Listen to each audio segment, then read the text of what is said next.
Right, okay, today I'm here with Nasty Ratz. How are you all today? We're fine, yeah, thanks. Good. Would you like to introduce yourself and tell me what instruments you will play? Alright, so, I'm Jake, I'm the lead singer. I'm Randy, I'm a drummer. I'm Jody, I play the guitar. I'm Chris, I play the bass. Okay, so your new album, Second Chance, comes out on the 13th of December. Tell me a little bit about this. What can the fans expect? I guess it's heavier. It's all my style. It's melodic, you know. We got a couple of songs that are catchy. I mean, like every song is catchy because it was our goal to record a catchy album, I guess. So it's catchy, heavy, melodic, and it's really different than the previous one. Yeah. Really? Yeah. Oh, yeah. I haven't heard it yet. No, I'm kidding. We all think that it's the same as the singer, so I guess it will be different than the genre. Yeah. So we're excited. So you need to be excited because everybody will be excited when. So you guys got back from coming over to England a month ago. Was that your first time over here? Yeah. Did you enjoy it? Was it like a different experience for you all? I can't remember much. But it was very different because usually in our country the beer is cheaper than shots. Yeah. UK is the opposite, so yeah. It was. It speaks for itself. In our country, beer is cheaper than water, so I'm kind of used to not to drink water, and so I had beer for breakfast, lunch, dinner. You know, and it was pretty expensive in UK, so it's just only up the con, I guess. But yeah, we enjoyed it. We played in full clubs, and we also played in empty clubs. So it was it was a great experience, I guess, because we were scared because at the beginning, the crowd was incredible, you know. But in London there were 20, 30 people, I don't know, and Newcastle was packed. So it was you cannot you never know what to expect, you know. But we enjoyed it all. Did you find the crowd hard to work with? Because over here, the British crowd can be quite kind of hard to get into the actual concert itself. So did you find that easy, or did it take a lot to kind of get everybody rocking out? Well, it's hard to get people to go to a show. But once they get to the show, actually, they're pretty wild. I think it's not really hard to get them to move and stuff, but yeah, it's hard to get them to the actual show. So.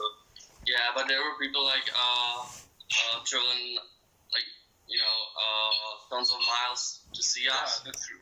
Yeah, so we were excited, and also we sold out all of our merch. So currently we have a few CDs left here, and a few LPs here. But we need to buy, to purchase other stuff like t-shirts, t-shirts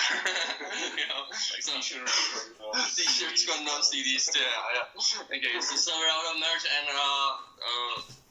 why I'm talking about it is that it's completely different from the Czech Republic or even Germany and stuff, you know, because when you play there, you sell a couple of CDs, and in Britain, literally every fan attending the show wants the merch, so that was amazing. Okay, so if you could tour with any band, regardless if they're disbanded or, say, if they don't have a member with them any longer, who would you choose and why? For the crew, baby! Yeah, for me, Kiss, because they're Kiss. I think it's a good reason enough. Yeah. Yeah, I'm sure, there's so many, I will be fine with whatever. There's so many great bands out there, so I can't really pick one, or two, or three for that matter. Yeah, our dream came true when we supported Hardcore Superstar, I guess. Yeah, that was. And next year we are going to play with Every Mother's Nightmare, which is the band I listened to when I was 16 or so. So, that's amazing. Long time ago. Yeah, but any stadium old school band could be great, I guess. but bands like Kiss, Bon Jovi, or whatever, we would be probably nervous but excited. Yeah. I wouldn't leave Thailand before the show, but yeah. So, on terms of touring with the bigger bands, do you think that this would get your band a bit more exposure? Yeah, I think so. Yeah, you can never play just for exposure, I guess. Because even bookers don't talk for exposure. May I say that in an interview? I don't know. Yeah, watch out, kids. No. Yeah, sorry. Yeah, but definitely, yeah, because a lot of people that they hadn't known you and they didn't care about you could see you, and they are kind of forced to give you a chance because they're waiting for better places, and they're waiting for the first row or so. So they need to see the support band. Yeah. So once they're good, it can help you. Okay, so you seem to be the biggest sleaze band in Czech Republic. What are your secrets? Everybody else quits.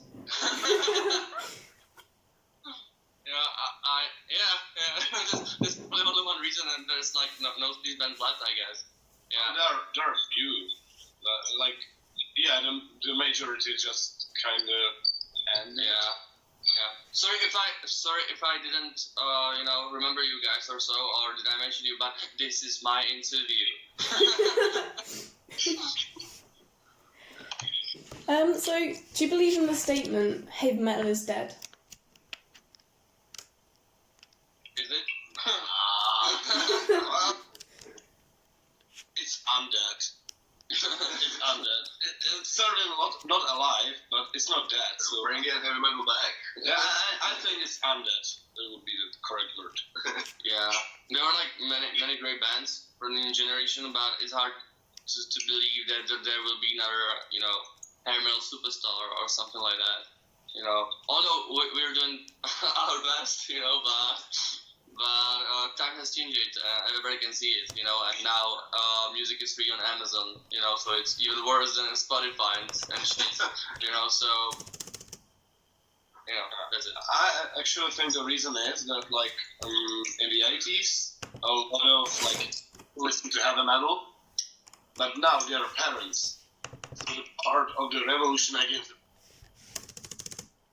You guys still there? Say it. I don't think that heavy metal is dead. It's rather undead. And part of the reason I think is that, in the 80s and the years before that, a lot of young people listen to heavy metal and rock and roll and this kind of stuff. But nowadays they are parents. So part of the revolt of the new youngs against the parents is that they don't listen to heavy metal. And I totally get it. You don't want to listen to the same band that your parents did. Well, I do, but I do. Okay, so do you have any interesting tour stories to share? I don't think they're shareable. You can share them. Which ones? A couple of them happened with the drummer of Snakebite Whiskey. Yeah. Danny. And, he's a beast. He's a fucking beast, He's 100 years older than I am or so. But he's only 2 years older. Oh, is it? No, but he still know how to party. Yeah. At his club, for example. Yeah. You're not gonna talk about it. Yeah. I would keep it like that. Okay, so what have been the worst moments and the best moments of being a musician? Worst moment is having no money at all, and the hangover is the worst moment. Yeah, no money and hangover. Yeah, I just didn't drinking. Well, one of the best moments is when you hit the stage and people are wild for you. Yeah. Mr. I'm always nervous before the show, and when the crowd goes crazy, I'm totally okay, and I feel born this way. Yeah. Lady Gaga. Gaga. Yeah. Okay, so who are some of your main influences as a band? It's different, it's like difficult to say, I guess. Yeah. We all love Guns N' Roses, I guess, and Molly Crew, Those bar. yeah, Yes. and Treasure and Black Rain. Yeah. Yeah. A lot of them, like, I think it's that each one of us has some, like, personal influence, and in the band and in the recordings, it kind of comes together. Yeah. Yeah. Basically, we're a fusion hair metal crew, so Yeah, kind of. a lot of influence. Okay, and what do you think makes you stand out from the other bands and the other musicians in our generation today trying to kind of get into the music industry? Oh, when I wake up, my hair looks like this.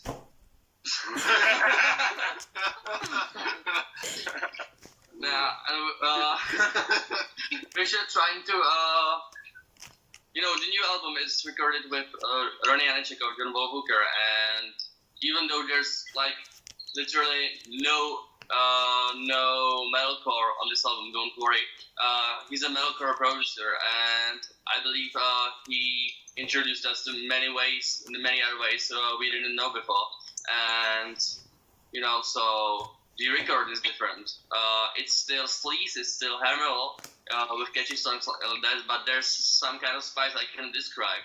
So, and I believe that must be that, and I'm still excited about it because it sounds kind of like the bands we listen to, but also something special, something nasty. It's like keep it old school, but make it modern, kind of. Yeah. And that's probably it. Plus, in the Czech Republic, there's one huge difference. Only few bands here support other bands, and that's a shame. Currently, there's a project going on by Rybičky 48. 48, yeah, whatever. They're cool guys because they are trying to give a chance to new bands. But nobody does it here, and all the bands are competing instead of standing together, and it's a pity because there are a lot of great bands in Czech Republic and a lot of great musicians, but usually when you share your video, their mouths are full of shit, even though they did nothing, they didn't reach any goal, and basically, or they don't even have a band, but all they care about is how to make you depressed and how to force you to believe that you are worse than they are, and it's not a good way because it won't help themselves, and it won't help anyone, and in Germany or in Sweden, the bands help each other, and when one gets not famous but get bigger, they remember it and they can give the help back, and this is an amazing system, and I think that's the reason why rock and roll is dying in here. Yeah, I think that what you mentioned with the gossip and that stuff is mainly the internet thing, because there are some local scenes that work together and that work pretty good, little festivals, shows. Yeah, but in the big picture, it's not so good. Yeah, I used to be that hater too when I was 18 or so, maybe 17. I don't know, but you just need to wake up and realize that it won't help you, and you're actually doing bad things for others, and instant karma is free, So, what was the question? Okay, so do you strive for success and fame, or are you just playing the music because you truly enjoy it? 50-50, I guess. Yeah. Success and fame is maybe too big, but to make a living with music is kind of my goal up there. Yeah. Or it would be pretty good. Yeah, you need to believe that this success will come, I guess. Otherwise, we would go bananas because it's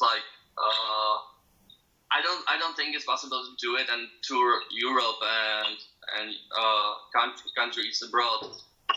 When you don't believe it, when you don't believe to what you are doing. So yeah, we're doing our best to become famous, and I still want to believe that we're gonna be superstars because you just need to dream big, I guess. Since fake it till you make it. So yeah. Okay, and finally, what advice would you offer to someone that wants to do the same as you? Get a spare liver, I guess. Yeah. Nah, just keep on rocking. Practice. Do your instrument. Don't give up. Don't give up. Yeah. Or don't do it. or don't do it. Yeah. Like, thing is, you need also inspiration. Like, you need to do some crazy shit, like traveling or whatever, to get inspiration to write songs. Just like, if you only sit at home, like, where's the inspiration that will come? It won't come. Yeah, other shows support local scene, support musicians, in general. Yeah. It doesn't matter if you like the genre, I guess, but I believe it was Zach Wild who said that the cozy place in Florida somewhere is for the people with balls, so you need to have balls, and just drink coffee. Thank you. Yeah. I know. Yeah. Okay, so that's all of the questions. Is there anything you want to kind of say? Our album is coming out on December 13th, so buy it, and you can also purchase t-shirts, vinyls, condoms, CDs, LPs, and condoms. Stickers, and condoms. We still got stickers. Nice. Yeah, please buy some merch. Rock on, support your favorite bands. Yeah. Doesn't really need And to go be to us, but concerts. it would be good. Yeah, good. Yeah. Good. And follow Georgia. Thank you for the interview. Yeah, thank you. Thank you. Thank you. Okay, thanks. See ya. Bye.